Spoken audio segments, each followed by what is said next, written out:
Welcome to Thinking Deeply About Primary Education, the podcast that makes time and space to really think about pedagogy, teaching and learning, professional development, anything of interest to time-poor but enthusiasm-rich primary teachers.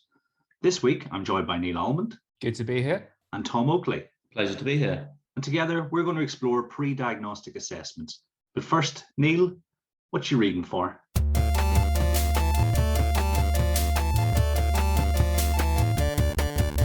Hey, what you reading for? So this week, I've been enjoying a bit of Teach Like a Champion 3.0 from the wonderful Doug Lemov. It's one that I've seen tweeted and retweeted quite a lot on Twitter. It's one that I've actually had for quite a while, but I've just never actually found the time to kind of get stuck into it. But I forget what's so great about this book is that it's not, you forget that it's not a novel and it's not a start on page one and work your way through. You just dip in and out, find something that you're interested in, and it's usually around 5 to 8 pages long, and you can just kind of really hone in on the why. You might want to use a certain technique. In this case, I've been looking at checking for understanding, which I believe calling it checking for understanding is an alteration from 2.0. So it's been really interesting to read Doug Lemov's take on all of that and understanding some new techniques, but also just always good to revisit and look back at what these champion teachers do to kind of see even something as simple as cold calling, how you might adapt that and think about that again in a new light.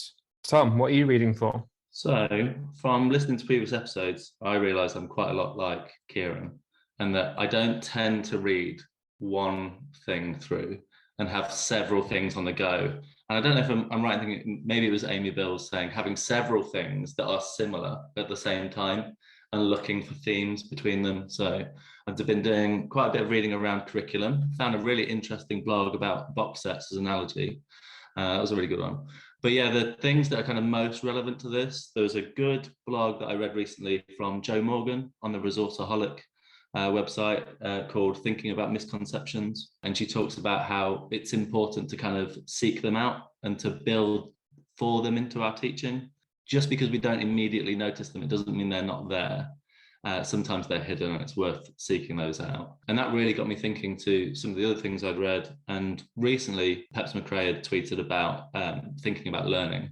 And one of the things he recommended to read was written by himself, which I thought was a great nod to himself there. Yeah, he wrote the Learning, What Is It? And How to Catalyze It for Ambition Institute in 2019. And it's got 9 insights. And one of them, insight 5, was what we know determines what we learn. And I think that really got me thinking, particularly in preparation for this, about how important it is for us to know what children already know before we go ahead with introducing something new. So yeah, those two things together really combined in my mind about this. So yeah, Kieran, what are you reading for? Great choices from both of you. I'm reading, well, it's a blog by Nick Hart, and I think the title was Poor Proxies for School Leadership. I think it did a really good job of taking, obviously, the quite famous poor proxies for learning and applying them to this new situation. And I think one of the things Nick does really well is he writes with extreme clarity, and like Pep's style, where it's lean, but you get a lot of bang for your buck. And I really enjoyed it, and I think a lot of people would benefit from reading it as well. A great point, that for some people who are intimidated to get into reading about education and reading theory, you can be put off because not all of these things are easy to pick up. Neil, you've chosen Teach Like a Champion, which you can dip in and out of. Kieran, you've mentioned Pep's style, easy to dip into, but the more you read it, the more you realize there's depth there, and you can keep going back to it, and the references are action-packed. But sometimes, that first edgy book you pick up can be so hard to decipher, you think, this isn't for me. And one of the pieces of advice I'm always giving to subject leaders is, no, maybe try something else. Maybe it's not the subject matter that's the thing that's putting you off. Maybe it's the writing style. So yeah, find those things that are easy to dip into. I think it's always a treasure, isn't it, when you find one? So the focus of this episode is pre-diagnostic assessments. I think before we do anything else, Tom, what are they? Okay, so these are one of those things that you will find under lots of names. I think in the US, they're prominently referred to as pre-assessments or before topic assessments. Sometimes commonly you hear people refer to them as cold tasks, But in my line of work, supporting teachers and subject leaders, we do them as a pre-topic diagnostic with the main aim of finding out what children already know. So, using a phrase that we've heard lots on the pod, they're a really high leverage item because they put into the planner, the teacher's mind, what it is the children think about a subject already. And if used well, they can really guide your thought process for a medium-term plan, and particularly how you start that unit of work and whether there are any children who need an extra bit of care and attention before that unit of work comes around. So yeah, in short, they're a way of finding out what children already know, so you can map out the starting point of the journey. And I know in previous episodes talking about planning backwards. So if you've got where the children are at and where you want to get them to, then you're in a really strong position for your planning. So yeah, a good pre-topic diagnostic will help you do that. And ideally with a range of children where the class is as a picture, not just one or two children. I think what's really interesting there is the use of language, because actually before this, I Googled prerequisite maths assessments just into Google. And it actually surprised me how few hits actually turned up in terms of, as you say, Tom, these are such a high leverage thing that I think you can't really think about a good maths curriculum really without having some idea of what your prerequisites are. So I was quite surprised to see how few, using that terminology of prerequisites, how few hits turned up. And funnily enough, those hits that did come up, two of the most popular ones, I think the first two hits came from LaSalle and complete maths. And I know from Mark McCourt writing about mastery, prerequisite is a terminology within that mastery cycle. So yeah, it's no wonder that LaSalle comes up then with those hits when using that specific language. So yeah, I think there's a good top tip there, and think of all the synonyms and to think about to try and find some of these tasks and activities. But I think Tom's nailed it on the head there. It is just something to give you just a clear picture into understanding where these children are in front of me, so I know what detours and deviations I might need to take on that journey to get them to where I plan for them to be. Yeah, I think, like you said, Tom did explain extremely clearly. So I suppose the bulk of the episode will focus on how we can get the most from them. What advice do you have for anyone who's thinking, okay, I want to utilize these as well as I can? What do I do to get the most from them? My number one piece of advice is be prepared. And by that, I mean, know your subject content and know the long-term plan, the curriculum progression map. So these are predominantly assessment tools that are used for those hierarchical subjects where what we're about to teach builds on what's already been learnt. So it's really crucial for teachers to do their homework and figure out what the children learnt before this. How long did they learn it for? How long ago was it? What were the core components of that? I know in the past on the pod you talked about threshold concepts. I'm more along the mindset, and I might be a rebel on my own thinking about this, but of threshold concepts as primary concepts and secondary concepts and tertiary concepts. And the further up primary we go, some of the things we're teaching, like ratio and proportion, don't just rely on one prerequisite, they rely on several. So it can become harder the further up school you go to identify gaps, misconceptions, partially formed conceptions, because lots of the learning that we're doing doesn't build just on one area anymore. And equally, earlier in the school, when we're thinking about identifying gaps and misconceptions in year one, well, that's hard to do as well, because what formal learning, if any, have the children had in this area too? So no matter where you are in that curriculum journey of the school journey, there's a lot of thinking to do about what the children might have come across before. I referenced it earlier, what Peps McRae wrote, what you know already has such a big influence on what you are able to learn. So it's up to us as the teachers to figure out what is likely that the children will have studied, and how can I find that out? And ideally, what could the misconceptions or gaps be? That first one, it sounds so simple and so straightforward, but it's so difficult just because of the depth of understanding that you need to have about mathematics to be able to trace back what those prerequisites are. And then, as you say, you then have that issue of, well, how far back should I trace these prerequisites and decide, well, this is the point I want to go from? Because it might be the case that if you only go back, say, one element of what you think is the most direct or the most primary prerequisite, and the students don't know that, if you then choose to plug that, it then may transpire that actually the reason they don't know that primary prerequisite is because that secondary prerequisite was also missing. And so you have this almost, you could be going, and if you're year 6 and doing ratio, you could be going back quite easily into, some elements of key stage 1 mathematics there if you're not careful. Really kind of thinking about, well, how far back do I, as a whole class, I think at that point you need to say, well, maybe if I go back 2 prerequisites and there's still some issues, well, maybe that's intervention land where I then need to kind of consider if I need to go back further and actually have these children been brought up, have conversations happened in the past regarding their learning, if we need to go back as far as we need to do then. I actually think as well, of something that certainly changed the way that I viewed using these was actually when I did it. So in the past, when I had done assessments like this, and to be honest, I must say, when I was doing assessments like this, I was doing them for the wrong reasons. I was very much doing them as a post and kind of pre and post. Like, oh, look at the progress that my children have made, because they scored 0 out of 10 on the pre-topic test, and then on the post test they got 8 out of 10. Boom, progress. I didn't actually look at why they were getting 0 out of 10 at all for any reason, which looking back is shame on me. But I always used to do that at the beginning of the unit that we would have been studying, and by which time, so if we're doing that on a Monday, I probably would have planned Tuesday, Wednesday, Thursday, and the last thing I wanted to do on Monday night was then rehash and replan like a whole week after knowing that. So I actually think doing these prerequisites about a week, if possible, a week, 2 weeks before you're about to start that initial topic, just to give you that planning time to make sure actually, right, before I do this, or before we can do this, I need to just make sure I can focus on whatever that prerequisite might be. And depending on that prerequisite, that might mean, or if it's something to do with counting or number, that might just be, all right, we're going to do 5 minutes of counting past 0 in decimals.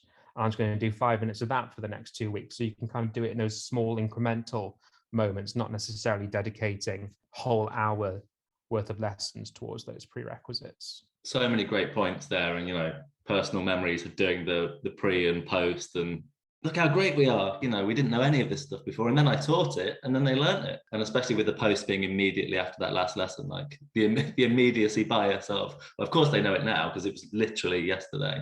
But yeah, that piece of advice I've got down here is my number 2. That kind of schedule when you're going to do this pre-topic. And my number 1 piece of advice is do it before the PPA in which you're going to do the planning for this unit. Do it in advance of that, because you might do it with a group of children, and we'll come on to the kind of how many kids and all that kind of stuff. You might do it with a group of children and something comes up and you think, well, how many kids have got this misconception? Is this just one rogue child that's got this outlier of a misconception, or is it everyone? And to find that out, you might need to filter some of these questions into your starters or your daily fluency or all of that kind of stuff. So yeah, I think scheduling it and saying, right, okay, fractions is coming up 3 weeks from now. Where between now and then can I find some time to find out what these children do and don't remember? The thing that might be missing could have come from several topics in the past. Literally earlier today, I was talking to a teacher about a pre-topic assessment for fractions, and they were talking to year 5 children. They showed them a representation of 2/3, which was 3 circles, 2 coloured in. And a group of children all went, well, that's not 2/3. You need 2 for the numerator and 3 for the denominator. So you need 5 circles. And the teacher said to me, honestly, I just didn't expect that to happen. I just didn't expect the children to have that misconception and see it as 2 is the number shaded in and 3 is the amount not shaded in. Because, these are year 5 children. But of course, in our current climate, with the last few years being disrupted by COVID, those gaps could have come from quite a long way back, particularly if it's a topic that was done in spring term, when the last 2 spring terms have been really disrupted. So yeah, definitely schedule it and be prepared that the gaps might be from further away than you thought they might have been. Yeah, recent times was running through my head when both of you were speaking there. I'm all like, you could have some serious gaps. How long do you think we'll exist in this state where we're trying to fill in, will it take the full 7 years from the kids who are in nursery and reception now? or do you think we'll get to the point where we're back on track? I know it's a curveball. Big curveball, but I'll field it. I think largely dependent on the age group of the children. If we're talking about the current year 2s or year 3s, and they've missed some of those, what I'd call those kind of primary thresholds, unless we address that now, this year, those children are going to have that for a large part, if not all of their journey in this, because we're talking about cardinality, we're talking about composition, we're talking about unitizing, and if that's not addressed straight away, then yeah, there could be pretty fundamental issues. So yeah, immediately addressing that. Whereas for older children, they might have a bit more resilience in it, and that when you are coming around to something like measure, yeah, they might have missed it once direct face-to-face, but they already had a few years of solid measure practice. So I think it might be somewhat dependent on the age of the kids and how much effort you put into addressing it right away. Yeah, it's hard to disagree with any of what you have said there. I think reception classes, they're probably lucky because they might have missed out on some nursery aspects, but I think our early years colleagues will do a fantastic job in ensuring that they are caught up. I think for me, I do worry year 3, potentially year 4, because I think they could quite easily get overlooked in the sense that because leaders might have pressure on SATs, for example, so a lot of their focus might be going into year 2 right now and year 6, because we know that those are now back on the radar for leaders. But I think if you think about that, year 3 child hasn't had a full year of schooling since they were in year 1, I believe.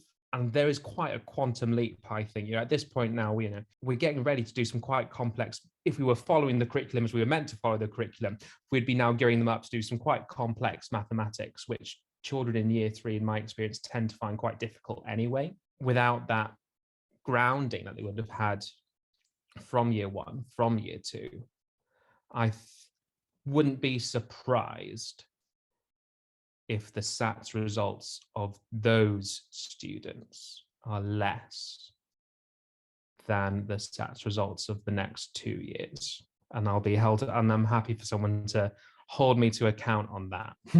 Yeah, you say that, but all the other things we've tried to hold you to account for, you just sort of, blame the pandemic for. Oh, I couldn't do any research in my classroom.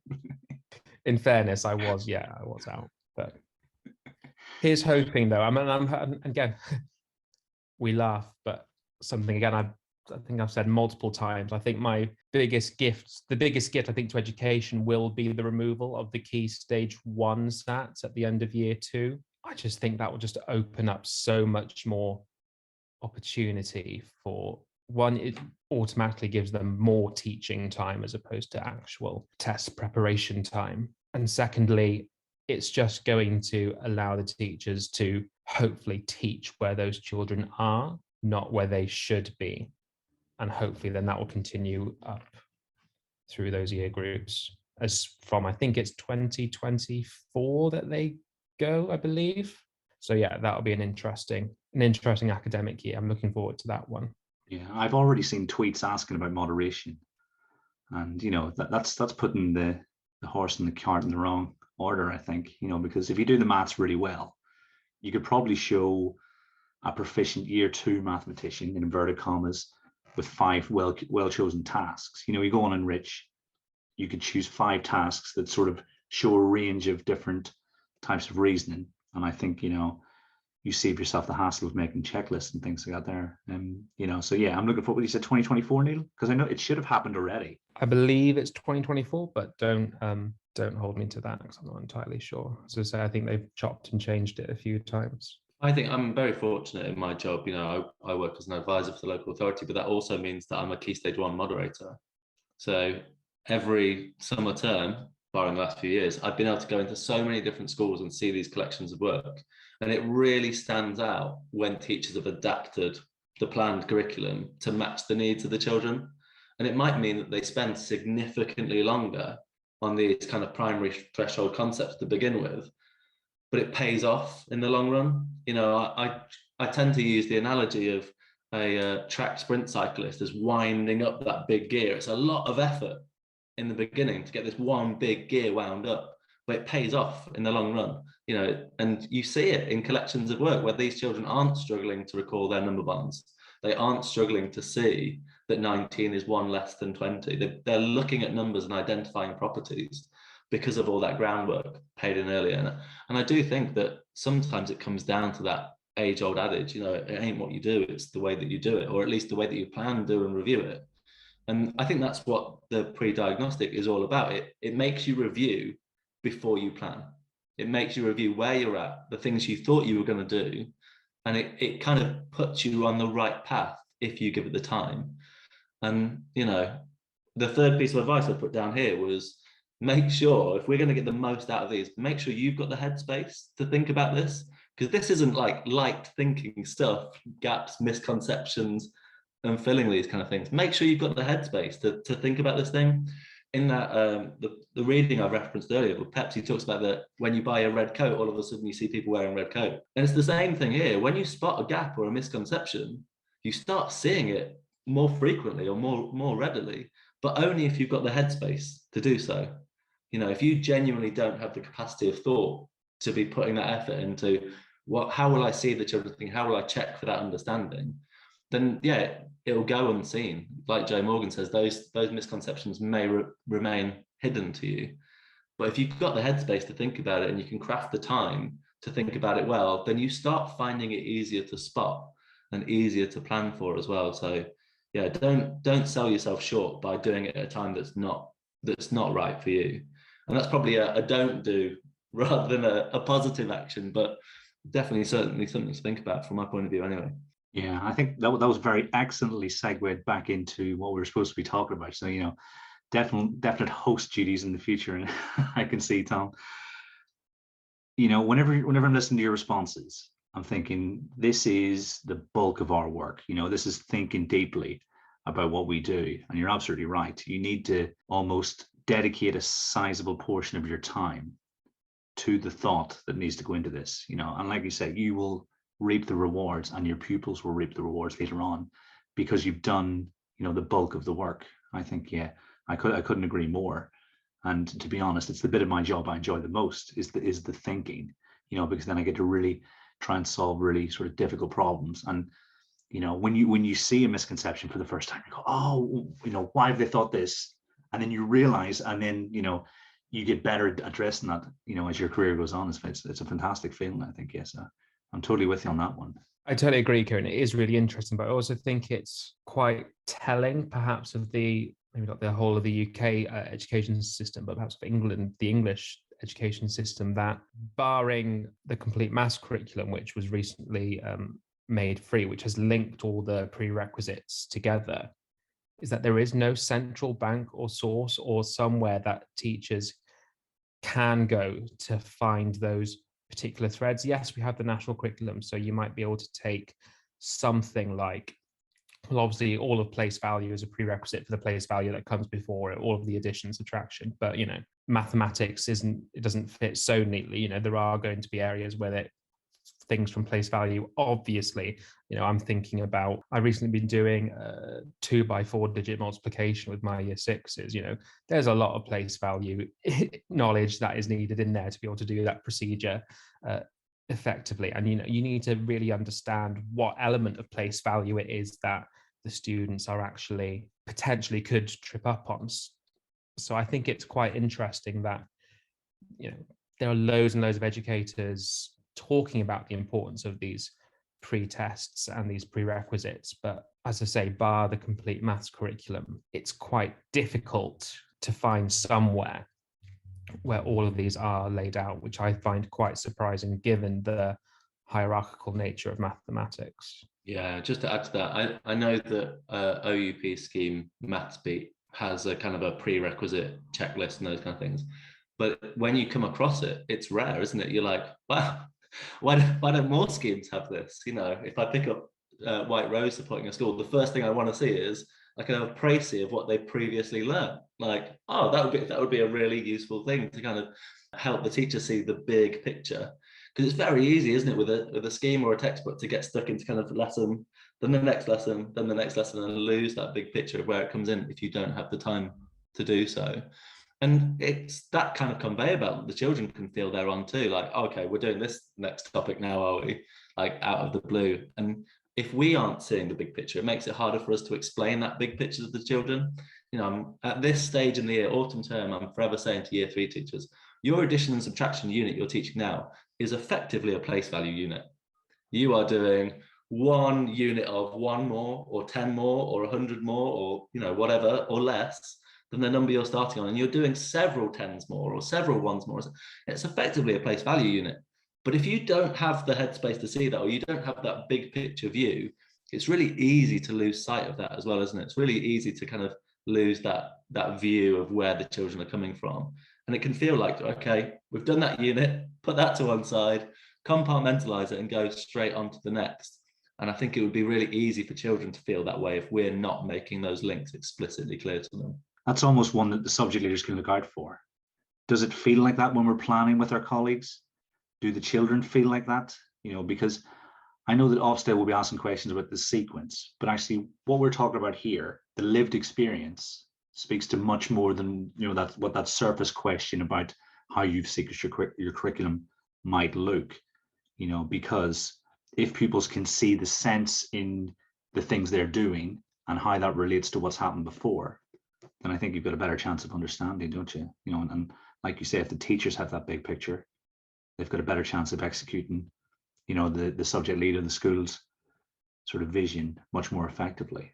Yeah, and what I like to think about and talk about with subject leaders is sometimes we talk about the intended curriculum and the lived curriculum, but I think it's wider than that. There's our intended curriculum, like our dream, what the curriculum will look like. And then there's our planned curriculum, which isn't always exactly the same as our intended curriculum, because putting it into plan isn't the easiest thing to do. And that we know the enacted curriculum means that the planning didn't exactly go to the letter. And then the lived curriculum is how the children experienced what was taught. So we start with what we hope to happen. That kind of gets translated into what's planned. That kind of gets translated into what's taught. And then we have what's learned. And there can be some real kind of fuzzy grey areas between all 4 of those stages, from what we hope to happen and what was actually learned by those children. So the pre-topic is all about that kind of how close to what was planned was actually lived or experienced by those children, how much of that was really taken on board. And as we've talked about, you know, with things like COVID, there can be huge differences between what we hoped would happen and what was actually lived or learned by those children. So yeah, if we can, we need to do what we can to figure that out. And kind of, this is me bringing it back around again on topic, but my final kind of piece of advice for getting the most out of them is, I try as much as possible when I do a diagnostic with a group of children to do what I call a primer. You know, I know in Neil's blog you talk about the kind of the previously in a box set analogy, like if I'm going to go on to a new episode, I need to remind you of what's come beforehand. So before I ask my year 6s about what they learnt in year 5, I'm actually going to start with what I think should be relatively easy questions from year 2 and 3 and 4 and then 5, mainly because it eases them in. You know, they build their confidence and they feel like they can contribute. And it gives them a chance to talk about it from a point of, yeah, I do know a bit about this. But yeah, start easy, give them that chance of success. I like my pre-topics to be really talk rich, really, really conversational. So for them to want to talk, they have to feel like, yeah, I've got something worth talking about. So build up to it, you know, start from several years ago, start from several of those prerequisites ago, build that confidence, make it really talk rich. And you'll get so much more out of it than you will from the answer on a page. You know, if I asked the children to circle the calculations they thought they could do using a mental strategy, and all I got was their sheet with some things circled, I'd never know why they chose those calculations. So if I can make it talk rich, or even better, they can enact it with some manipulatives and tell me about it, then yeah, I can get so much more out of it. But they have to want to contribute first. So to do that, if you can make it successful with a primer, make them feel like it's comfortable and not catch them cold. You know, the last thing we want to do is grab some kids off the corridor as they're about to go to pee and go, I want to ask you about fractions.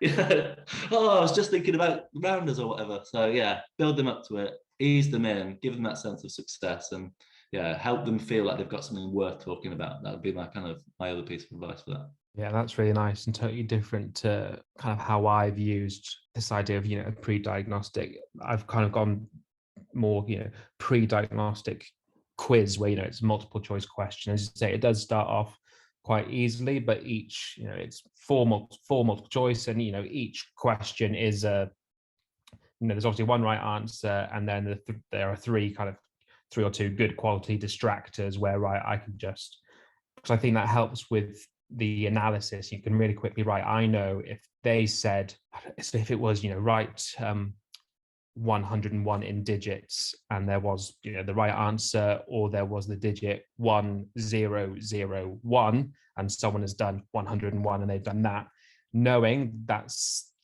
4 or 5 children have that misconception about place value, and they think it's they're obviously confusing that it's some sort of additive system and suppose a place value system.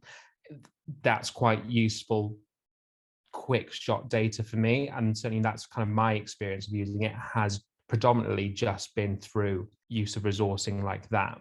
But I can certainly see how getting that talk, getting manipulatives, because I know that would link really well with the previous episode, Gareth on manipulatives and other key stage 2. You almost want to see what are the prerequisites that these children understand they can actually do with these manipulatives. So I think getting that talk in there, getting those manipulatives in as well, is a really valuable idea, and not something I've considered before, but definitely will be going forward. Yeah, so I think we're quite naturally moving into the next question. What are the practical considerations we need to take to really get the most from them? Like you say, and I'm really keen to hear what your system sounds like and looks like, Tom, because it sounds like it's completely different to the one that Neil has imagined. And it's almost looking at, well, what are the merits of both? I've, over the last few years, tried several different approaches, and it partly comes down to how much time you have, how many children you want to ask, and how much, like I said, how much headspace you've got for kind of analysing all of this. I kind of came round to the idea of doing pre-topic assessments back in 2014 when I spent 2 years teaching in Thailand, and I worked in an international school out there. The big thing that made me think was lots of these children have come from all over the world.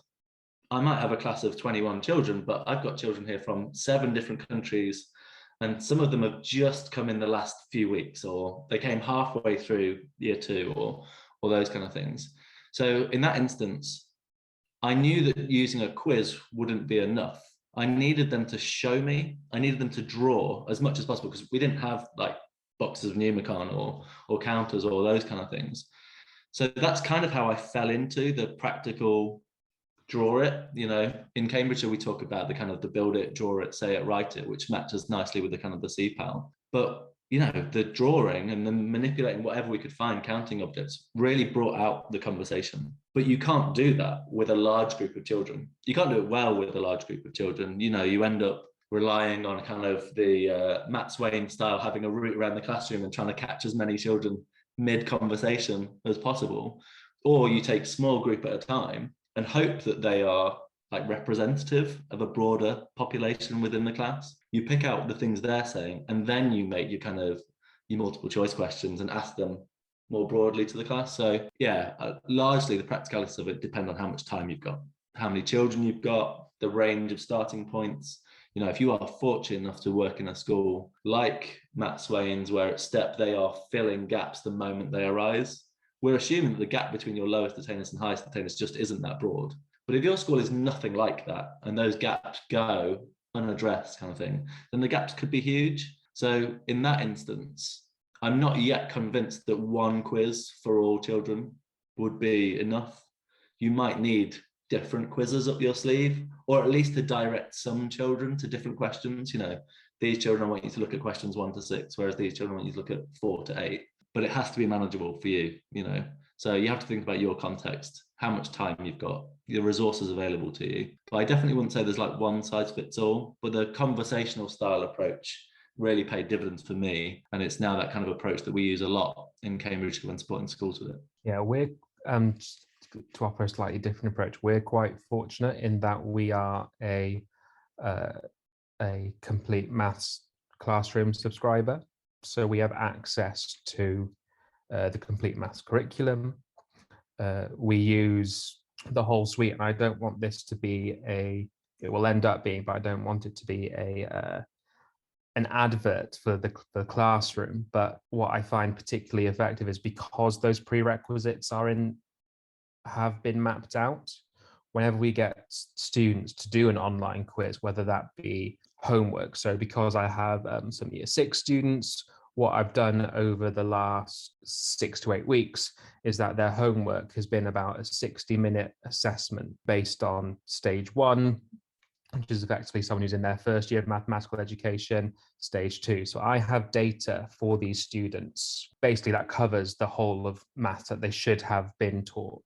And when you go to add your next objective into the lesson planner, Complete Maths will show you the percentage of students Complete Maths will show you the percentage of students. If they've answered a question that is a prerequisite, it will tell you 50% of students don't know this yet based on the things that you've already asked. So from there, I can use that to adapt my planning straight away. So if I know if it's an immediate prerequisite, because with Complete Maths, you can go back 3 levels worth of prerequisites.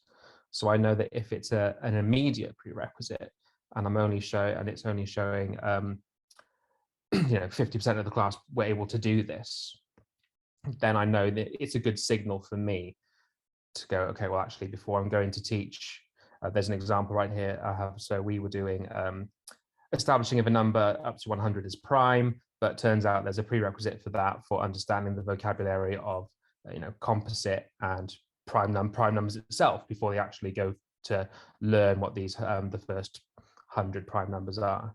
So that just really just meant that, okay, so this lesson, it's actually just going to be pretty much a vocabulary lesson with a bit of understanding of what these first couple of prime numbers are, but I'm not going to go straight into all of these prime numbers yet. And so we're new to it. So we only started using it in September. Obviously, the prerequisites that it gives you will only be as good as the people who have mapped this curriculum out. For the busy teacher who perhaps doesn't always have that headspace to do those talk tasks, or what it does is that it gives you then that starting point off where you can at least think about, right, well, who am I going to talk to? Who is in that 50% who doesn't know this? And then you can take your sample perhaps the other way. So kind of almost a reverse to how Tom has suggested it, but that's just because this is what this platform is able to do. Yeah, it sounds really interesting, and I love that it's curriculum mapped. I always say that curriculum and assessment should be intertwined. They should be mapped together, and I would say wherever possible, we should be trying to use curriculum guidance or documents that's got assessment built in.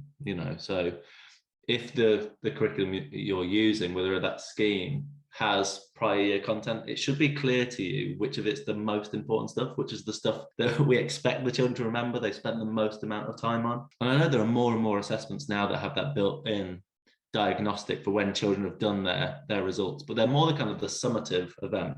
When you type in the children's responses, it then goes, this is a prerequisite, and these, if they put this answer, then these are the likely misconceptions. It's great that these companies are thinking this way and trying to take some of that burden from the teacher, but at the same time, I quite like the teachers to have done that thinking themselves, because as we've talked about, you guys have mentioned on the podcast before, planning is more than 50% thinking. It's not the filling in the form, it's not the making the resources, it's the thought process that goes into it. So you need to know the whys, why these things are in your curriculum sequence. So yeah, I think one of the big practicalities is knowing which is the best tool that's most closely aligned to your curriculum, and how can you make the most out of that. But yeah, just kind of going back to the approach of talking with a group of children, I'm very fortunate that as an outsider coming in, I also give the teachers a different perspective, because they don't have to do the prerequisite when I'm in. They can observe me asking the children the questions.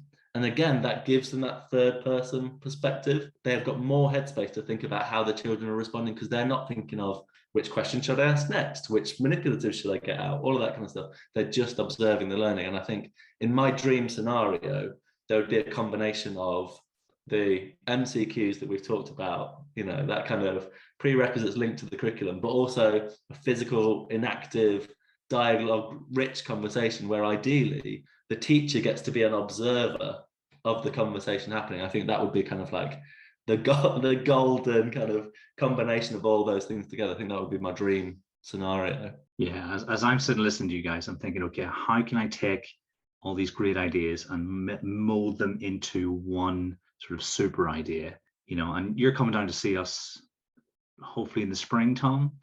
I'm going to try between now and then to get at least some teachers on board with testing out a more dialogue rich version, because I think at the moment we're not exclusively multiple choice quiz, but more our teachers, because they spend 3-4 years in the same year group, they know what, like you said, at the very start, what's coming.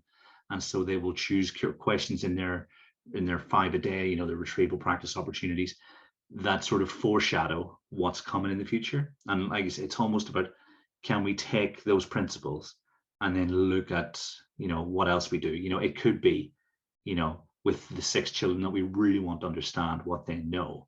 And I'm definitely going to be, listening back to this and trying to come up with something with, those teachers who like to be first responders, the early adopters, and see what we can sort of make, because I think, the principles you guys have outlined and the practicalities, I think, make a whole lot of sense. Yeah, and this is the point where I don't intend to do a plug here, and you can feel free to edit this bit out. But in Cambridgeshire, we are doing a project with schools who really want to improve the outcomes for disadvantaged pupils. And one of the things that we noticed is that lots of these disadvantaged pupils have gaps that are sometimes unexpected. And they might be gaps in vocabulary, or they might be gaps in the way in which children see the structure of the maths. So we made a resource called the Diagnostic Assessment Toolkit. And in it, it gives you kind of a précis of what the children should have learned previously, the words they should be familiar with, an outline of the most common misconceptions you might see from the previous year group, and then strategies for addressing that. And then a suggestion of 4 tasks, 3 of which will be very much a kind of practical talk-rich task, and 1 will be very much a kind of multiple choice kind of thing. And it's up to teachers to go, right, if I want to learn this thing and find out this vocab, which of these tasks might best give me that, or which combination of these tasks? And it's having a system or structure in place like that, where the inexperienced teacher that doesn't have the subject knowledge has a resource that they can grab off the shelf and they can read and get their head around in 10 minutes or less, rather than them having to do that extensive homework. And it's great that there are more schemes that have that kind of prerequisite built in. But I'm always saying to these teachers, don't just look at the previous year. If I pick up the Diagnostic Assessment Toolkit for year 6, it's only got questions in from year 5, but we have one for year 1 all the way through to 6. So if you have the pack at your school, don't be afraid to go back further. So yeah, I think having something like that eases the load for the teacher without removing the thinking, that's like kind of the golden idea right there. A bit like you were talking about with Gareth with manipulatives. You don't want it just to be a procedure for getting something done, and it removes the thinking from the process. You need the thinking to be integral to it. I think the other element when it comes to practicalities, and I think it might be what could potentially stop some teachers from doing such things, particularly if you're in a 2-form entry, is that idea that, or there's that expectation that both classes move forward at exactly the same pace, at exactly the same time. So if they are on, and I apologize, White Rose, I'm just choosing yours schemes off the top of my head. If they are doing multiplication and there's small step 8 in year 4, there is that expectation, and some leaders, think of it as a matter of pride that they can go into their classroom, into any year 4 classroom, and if they've just seen the starter of that particular lesson, then when they go next door, they'll be going and seeing the kind of the main teaching then of exactly the same lesson. And so when we come to the practicalities of using these things, it is empowering teachers to have the fluidity to go off plan and go off the scheme if this is what the data is telling you to. When we talk about responsive teaching, at its core, that is what responsive teaching is: having the freedom and that confidence, that expertise to go off the plan, because I could teach the students this, but they are not going to learn it particularly well, or they're not going to learn it securely. That's not going to be another secure piece of Jenga on that tower of mathematics. I know Mark McCourt is a fan of that particular analogy, and I think it holds up well. You need to go and make sure that base is secure, not just plowing through on regardless, despite the fact that this data is saying, they are not secure in this particular element of mathematics. Yeah, I think what a cracking point that is, really, because even in the summer, Amanda Spielman from Ofsted was saying, we expect schools to be adapting their curriculum to what children need right now, not just ploughing on regardless. That is not a direct quote, by the way. That's me butchering her words. But it's encouraging that is the expectation. We should be assessing what children need and adapting our plan, our provision for it. And if we're not, we're doing ourselves a disservice. We're doing the children a disservice. It can feel like that doing a diagnostic is one extra job, an extra thing we have to find time for, but ultimately it's an efficiency. There's an economy in here because you are avoiding the potential opportunity cost of starting a unit of work and getting into it and going, I've started in the wrong place. So for me, it's all about finding those efficiencies. And if we can find out what the most useful place to start in a unit is, and that saves us time further down the line, great.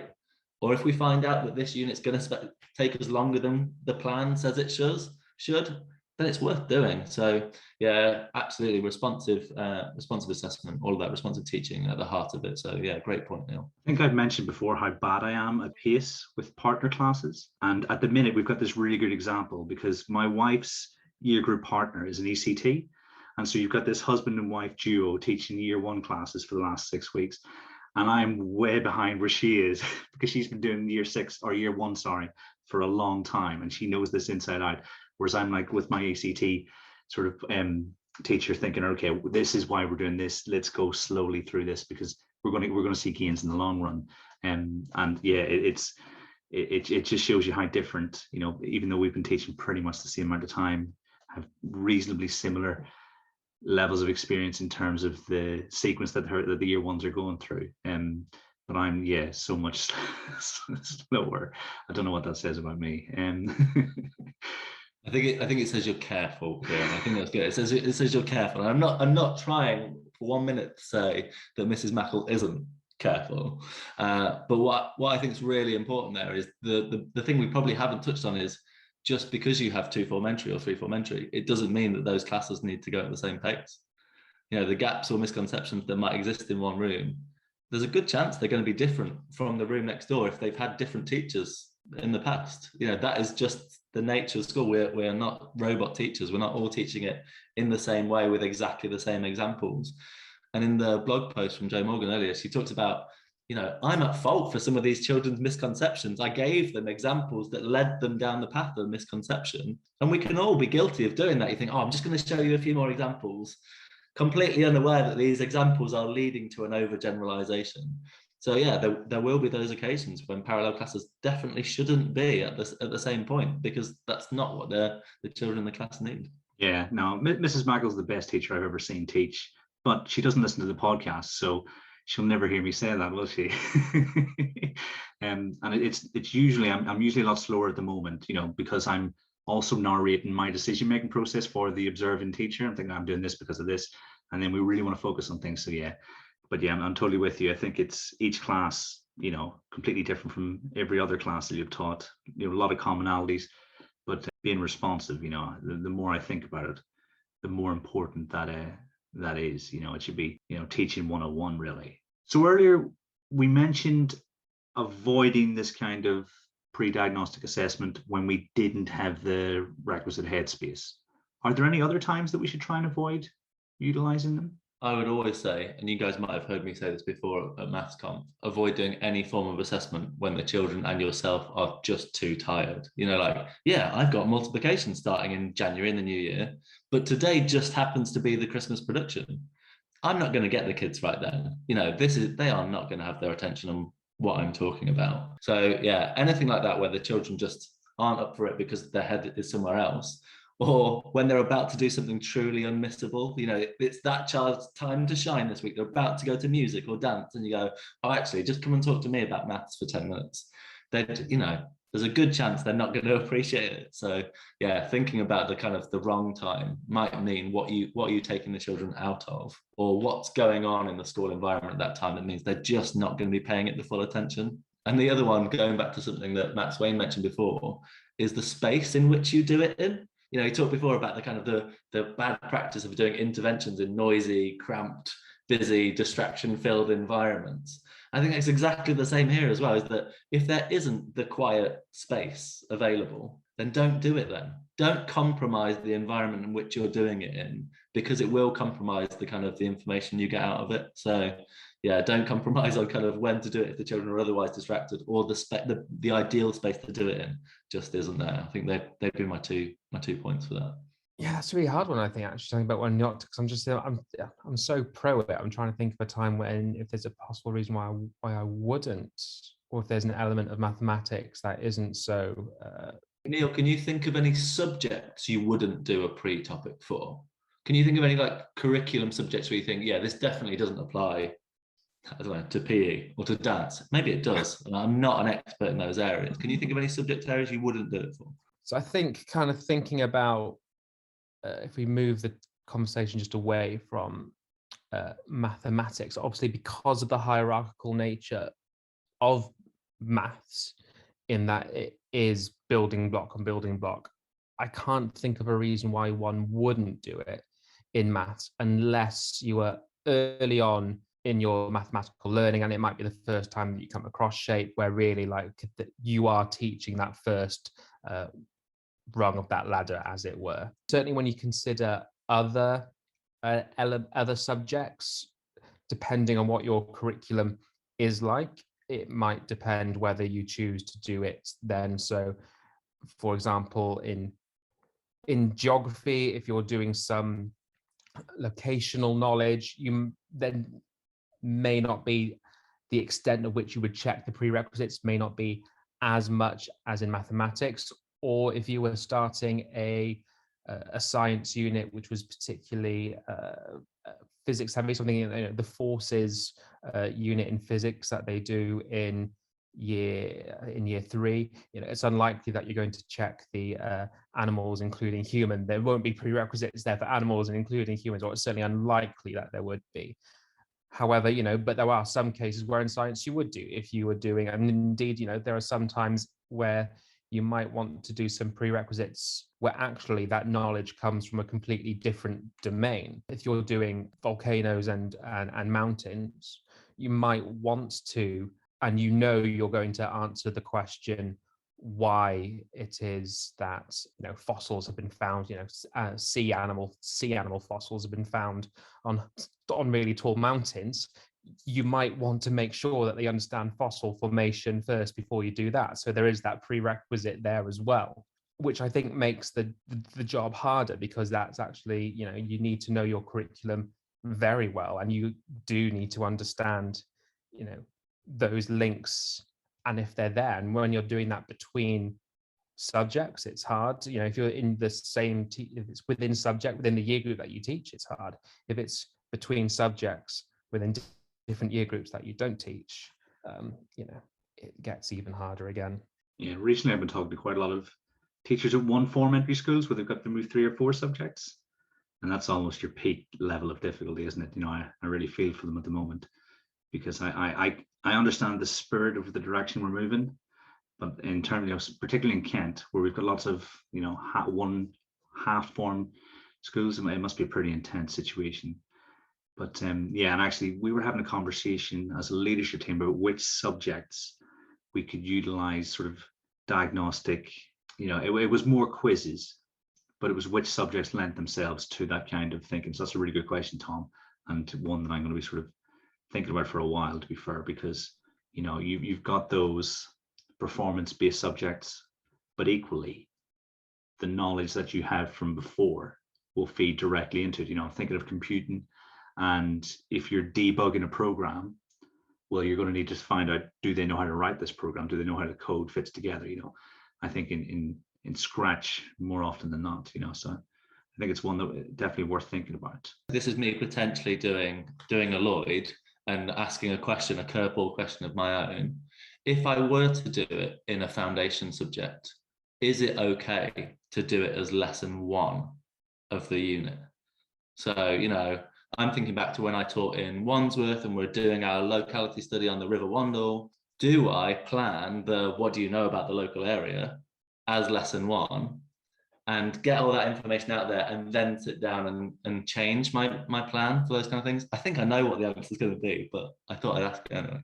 For me, again, I think I had to take the same approach to that as I would do now with doing it with maths and that, I'd try and find it out. If you are in a school where every half term you change it, you change what you're studying, I'd probably want to find that out before the half term ends to make sure that I can use that holiday time to plan effectively, rather than think, oh no, I've done this, I've already planned my 6 weeks, and now this curveball has been thrown up, and so and then I have to think about what goes, what doesn't go, and make all of those kind of curriculum decisions. You can ensure then that the time that you do have, and if that is half term by half term, which would be an interesting conversation for another podcast, I think, whether a half term is the best unit of time which to work with. Whether then you can then fit what time you have, you can then fit in, given what you know and what you need your children to know, based on those prerequisites as well.